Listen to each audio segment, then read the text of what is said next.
అతడు పెద్దలు తనతో చెప్పిన ఆలోచనను నిర్లక్ష్యపెట్టి తనతో కూడా పెరిగిన యవనస్తులను పిలిచి ఆలోచనను అడిగి వారికి ఇలాగ ప్రశ్న వేశాను. మా మీద నీ తండ్రి ఉంచిన కాడిని చులకన చేయుడని నాతో చెప్పుకొనిన ఈ జనులకు ప్రత్యుత్తరం ఇచ్చుటకు ఏ ఆలోచన మీరు చెప్పుదురు? అప్పుడు అతనితో కూడా ఎదిగిన ఆ యవనస్తులు ఈ ఆలోచన చెప్పిరి. నీ తండ్రి మా కాడిని బరువైనదిగా చేసెను గాని నీవు దాన్ని చులకనగా చేయవలనని నీతో చెప్పుకున్న ఈ జనులకు ఇలాగ ఆజ్ఞయిమ్ము. నా తండ్రి నడుము కంటే నా చిటికన వేలు పెద్దదిగా ఉండను. నా తండ్రి మీ మీద బరువైన కాడిని పెట్టెను సరే, నేను ఆ కాడిని ఇంకా బరువుగా చేయదును. నా తండ్రి చుబుకలతో మిమ్మును శిక్షించెను సరే, నేను కొరడాలతో మిమ్మును శిక్షించుదును.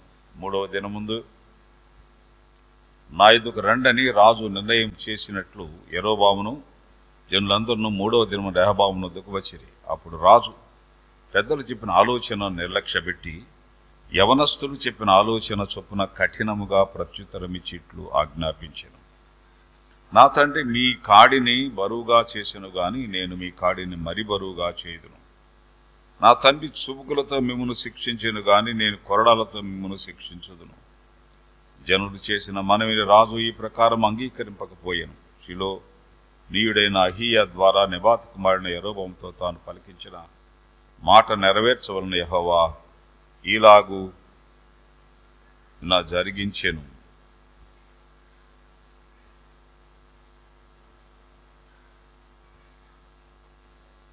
ఇరవై 22వ వచనం చూడండి. అంతటా దేవుని వాక్కు దైవజనుడుకు షెమయాకు ప్రత్యక్షమై ఇలాగు సెలవిచ్చెను.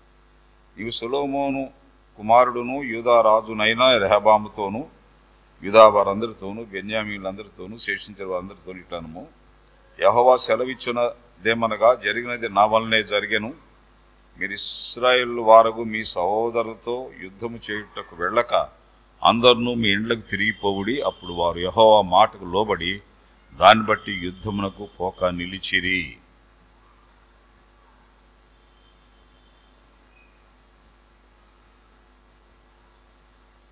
ఇరవై 27 యరొబాము తన హృదయమందు తలంచి ఆలోచన చేసి 2 బంగారపు దూడలు చేయించి జనులను పిలిచి, యెరూషలేమునకు పోవుట మీకు బహు కష్టము.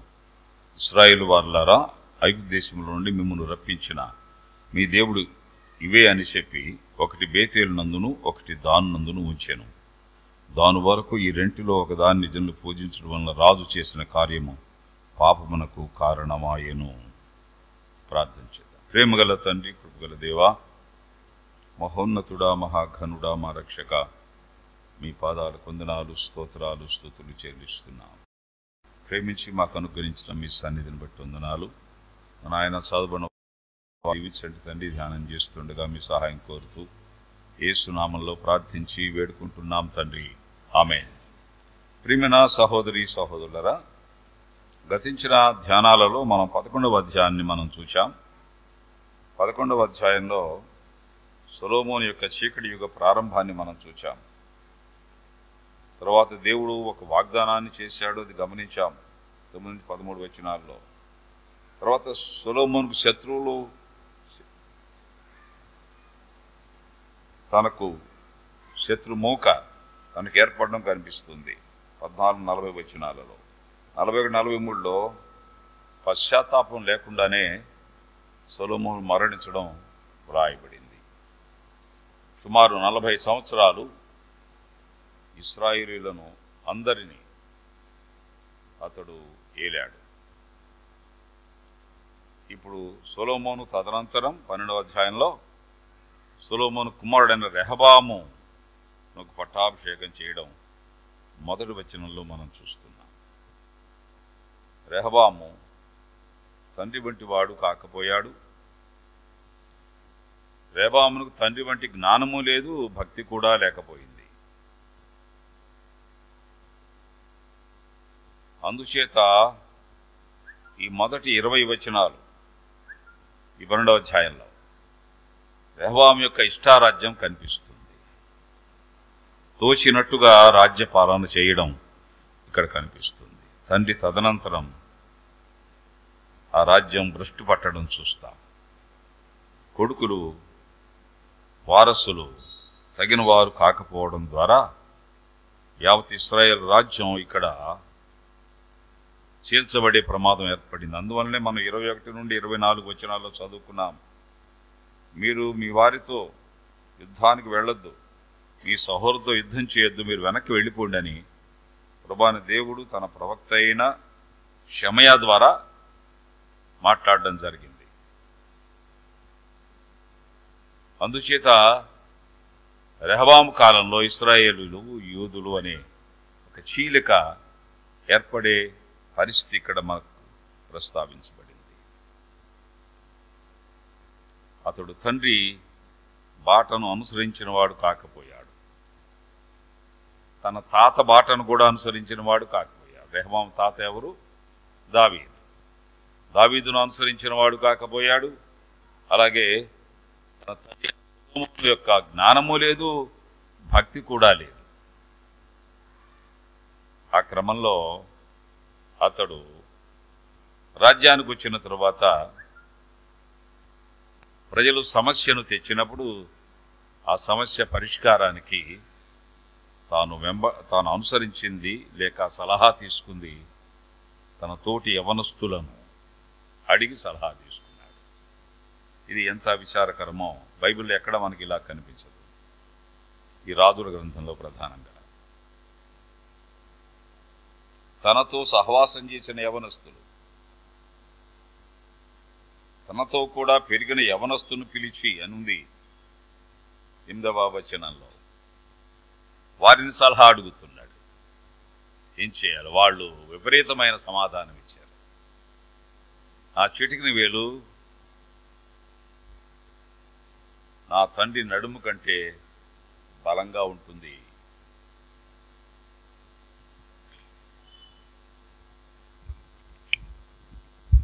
సుబుకులతో శిక్షించాడు గాని, అంటే బెత్తాలతో, నేను కొరడాలతో మిమ్మల్ని నేను శిక్షిస్తాను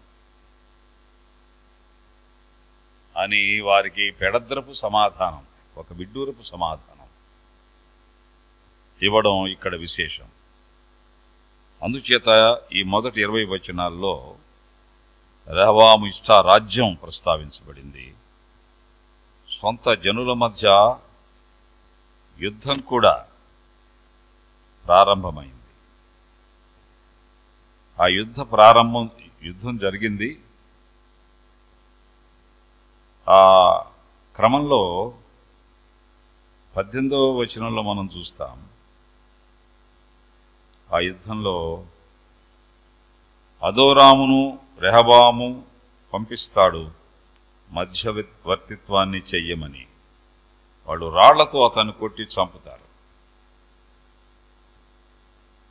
ఆ క్రమంలో రెహబాము యెరూషలేమునకు పారిపోవాలని తన రథము మీద త్వరగా ఎక్కాను. 18వ వచనం.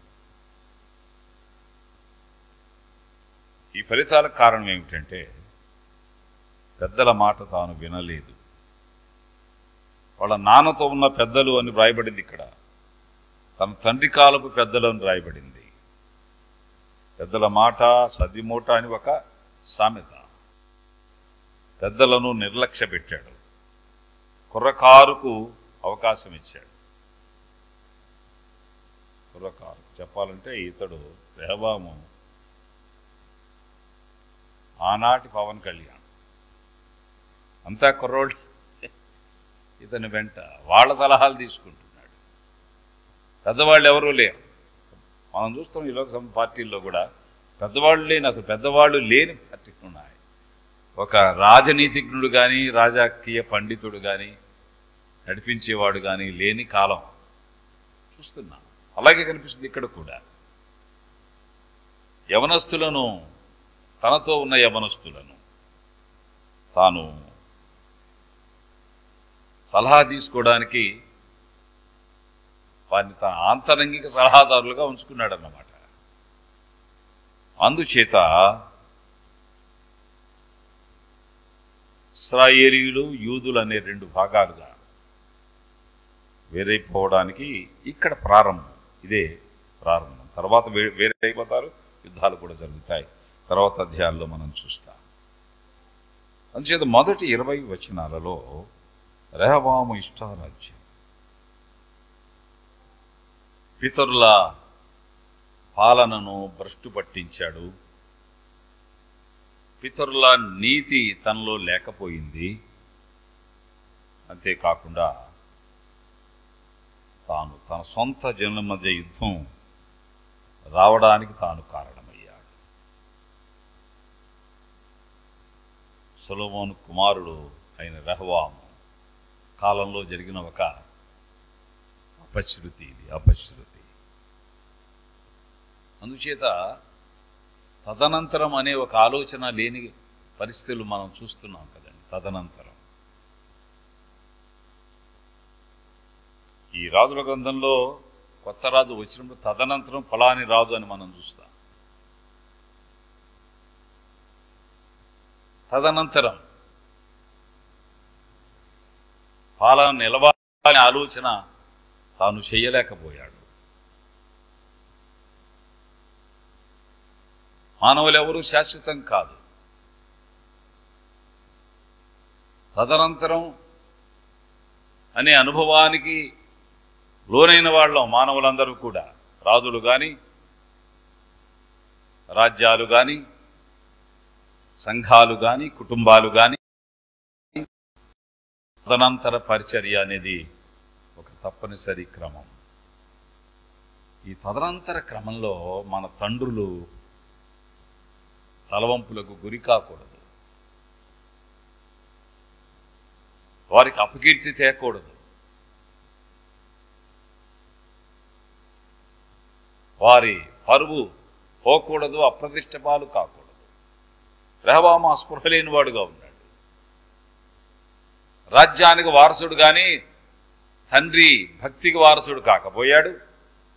రాజ్యానికి వారసుడు కానీ తన తండ్రి జ్ఞానానికి, విశ్వవిఖ్యాత జ్ఞాన సంపన్నుడు కదా సొలొమోను. కొంచెం జ్ఞానం ఉన్నా యవనస్తులను అనుసరించాడు. అందుచేత యెహోవా యందు భయభక్తులు జ్ఞానమునకు మూలం అనే మాట ఎరుగనివాడు. భక్తి ఉంటే జ్ఞానం కొంతవరకు దేవుని నుండి తాను పొందే అవకాశం ఉంది, కానీ అది లేకపోయింది. మొదటి 20 వచనాల్లో రెహబాము ఇష్టారాజ్యం మరియు సొంత జనుల మధ్య యుద్ధం అనే అంశాన్ని మనం చూస్తున్నాం. 21 నుండి 24 వచనాలలో ఈ పరిస్థితుల్లో దేవుడు జోక్యం చేసుకుంటున్నాడు. రాజ్యం వేరైపోతూ ఉంది, 2 పార్టీలు అయిపోతున్నాయి, యూదులని, ఇశ్రాయేలీయులని. అందుచేత వారిని ఏకం చేయడానికి, వారి మధ్య సమాధానం చేయడానికి, వాళ్ళు 2 పార్టీలుగా లేక 2 రాజ్యాలుగా ఉండకుండా కక్షలు, కార్పణ్యాలు, రాగద్వేషాలు వారి మధ్య చెలరేగకుండా దేవుడు జోక్యం చేసుకొని వారితో చెప్తున్నాడు. ఆ మాట ఇక్కడ మనం చూస్తున్నాం.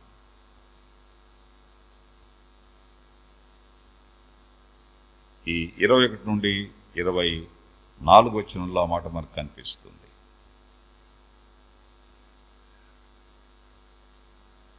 21లో దాదాపు 1,80,000 మందిని పోగు చేశాడు యుద్ధం కొరకు, యూదావారు ఇశ్రాయేలు మీద యుద్ధం చేయడానికి. అప్పుడు దేవుడు ఇలాగ మాట్లాడుతున్నాడు. అంతటా దేవుని వాక్కు దైవజనుడైన షెమయాకు ప్రత్యక్షమై ఇలాగ సెలవిచ్చాను, నీవు ఇశ్రాయేలు సొలొమోను కుమారుడును యూదారాజునైనా అనే మాట అండర్లైన్ చేసుకోవాలి. అంతకుముందు ఇశ్రాయేల్ రాజే. చూడండి 12వ మొదటి వచనంలో ఉంది, రెహబామునకు పట్టాభిషేకం చేయుటకు ఇశ్రాయేల్ అందరూ షెకెమునకు రాగా. ఇక్కడ ఇశ్రాయేలీయులే. 11:42 చూడండి, సొలొమోను యెరూషలేమునందు ఇశ్రాయేల్ అందరినీ ఏలిన కాలము 40 సంవత్సరం. అప్పుడు కూడా అందరూ ఇశ్రాయేలీయులే. రెహబాము పట్టాభిషేకం సమయంలో కూడా అందరూ ఇశ్రాయేలీయులే. కానీ మనం 23వ వచనంకి వచ్చేసరికి ఏం రాయబడింది? యూదా వారందరితోనూ సొలొమోను కుమారుడును యూదా రాజునైనా అనే మాట రాయబడింది. అక్కడ చీలిక ఏర్పడింది పిల్లరా, చీలిక ఏర్పడింది. యుద్ధ వేర్యం రోగుతుంది. అన్నదమ్ములే కొట్టుకునే పరిస్థితి, అన్నదమ్ములే కక్షలు కార్పణ్యాలతో కత్తి కట్టి యుద్ధం చేసే పరిస్థితి. రెహబాము కాలంలో అది ఒక చేదు అనుభవం. అందుచేత దేవుడు జోక్యం చేసుకుని, మీ సహోదరులతో యుద్ధం చేయుటకు వెళ్ళక అందరూ మీ ఇళ్లకు తిరిగిపోవుడి అని దేవుడు హెచ్చరించాడు. Don't wage war against one another, go back to your homes. ఇళ్ళకి వెళ్ళిపోండి, ఇది మంచిది కాదు అని చెప్పాడు. వారు యెహోవా మాటకు లోబడి దాన్ని బట్టి యుద్ధములకు పోక నిలిచిరి అని చూస్తున్నాం. ఇంతవరకు నెమ్మది ఏర్పడింది దేవుని యొక్క జోక్యం ద్వారా. ఇక్కడ దేవుడు ఒక మాట చెప్పాడు వాళ్ళకి, ఏమిటంటే ఇదంతా చేసింది నేనే అని చెప్తాడు దేవుడు. నా వల్లనే జరిగిన 24వ వచనంలో యెహోవా సెలవిచ్చినదేమనగా జరిగినది నా వలననే జరిగెను. ఎంత ఇంట్రెస్ట్ తీసుకున్నాడో చూడండి దేవుడు. ఈ గందరగోళానికి నేనే కారణం అయ్యా, ఎవరిని మీరు నిందించొద్దు. చదువుతున్నప్పుడు ప్రభు మన అతిక్రమాలను ఎలా తీసుకున్నాడు, మన పాపాలను ఎలా స్వీకరించాడు, మన తిరుగుబాటుని ఎలా ఆయన తన మీద వేసుకున్నాడు, మనకు తప్పకుండా స్ఫురణకు రావాలి. నా వలన జరిగింది. ఎంత గొప్ప దేవుడు, ఎంత దీనుడు దేవుడు. నా వలన జరిగింది. I admitted and I allowed. కనుక మీరు వెళ్ళిపోండి అంటే ఏమన్నా అంటే నన్నానండి అని అర్థం. దేవుడు మన పాపాలను తన మీద వేసుకున్నట్టుగా, మన దోషాలను తాను మోసినట్టుగా, మన శిక్షను ఆయన భరించినట్టుగా ఇక్కడ ఒక జ్ఞాపకం మనకు వస్తుంది. నా వలనే జరిగేను, మీరు వెళ్ళిపోండి అని వారు చెప్పగా, ప్రభు చెప్పగా వాళ్ళందరూ వెళ్ళిపోయారు. అయితే ఇంతవరకు కథ బాగా ఉన్న 25 నుండి 33 వరకు ఉన్న వచనాలలో ఒకడు ఎంటర్ అయ్యాడు. వాడెవడు? యెరోబాము. యెరోబాము ఎంట్రీ చూస్తున్నా. వాడు సొలొమోను కాలంలో సొలొమోను చేత చంపబడవలసింది. వాడు పారిపోయి ఐగుప్తులు దాక్కున్నాడు. అది కూడా మనం చదువుకున్నాం. వాడు ఎంటర్ అయ్యి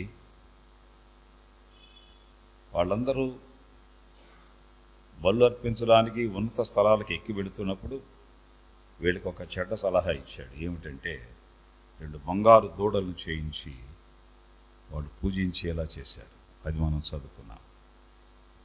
అందువలన దాని వరకు ఈ రెంటి దాన్ని జనులు పూజించడం వలన రాజు చేసిన కార్యము పాపమునకు కారణమాయెను. యెరోబామును రెహబాము ఎదుర్కొనలేదు. ఇది తప్పు అని చెప్పలేకపోయాడు, ఖండించలేకపోయాడు, పరోక్షంగా ప్రోత్సహించాడన్నమాట. జనులు పాపం చేయుటకు కారణమాయెను. 32వ వచనంలో మరియు యెరోబాము యూదాదేశమందు జరుగు ఉత్సవం వంటి ఉత్సవమును 8వ మాసము 15వ దినమున జరుపు నిర్ణయించి బలిపీఠం మీద బలు అర్పించుచూ వచ్చాను.